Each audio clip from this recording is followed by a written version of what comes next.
Тековни активности течат, стадионот е во изградба, моментално теренот е изравнет, пополнет, значи убаво направен, травата е на едно убаво ниво. Моментално започнавме со изградба на собекувални, кои се потребни и неопходни за тековни надпревари.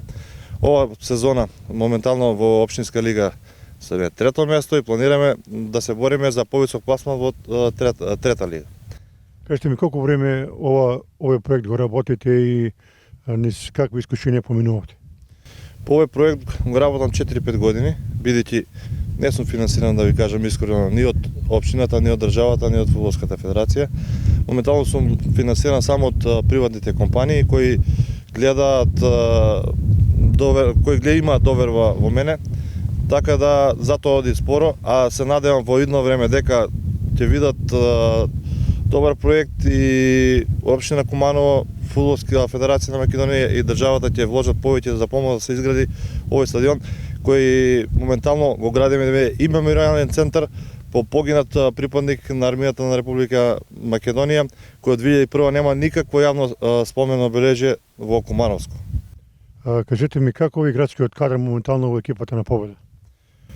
Па сега не сме баш на највисоко ниво, бидејќи 2 години корона беше, не игравме. По долги паузи некои играчи се откажа, имаме нови играчи, али битно тековни активности надпревари течат.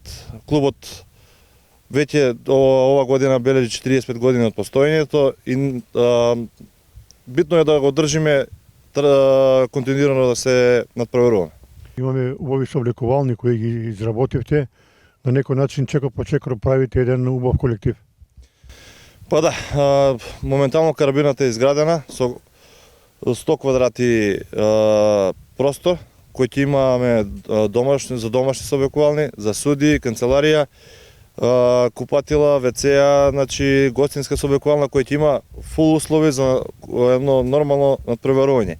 И очекуваме дека ќе биде еден од најмодерните и најубавите стадиони во Општинска лига во Куманово. Како ви интересот овдека во селото кај младите генерации за фудбал? Па претежно младите генерации тренираат во градот Куманово, бидејќи тука немаат услови. Во 3-4 екипи се поделени деца. Со тоа, кога ќе се исполнат услови, ќе имаме комплетно услови за една младинска екипа нормално функционира на овој стадион. И за крајот, каде го гледаш ти ФК Победа во наредните 10 години? ФК Победа здравје гледаме во трета лига со напреварувачки дух, со опремен стадион, по сите стандарди, трибина, публика, емоции за фудбал со младиве, се убаво за спортов.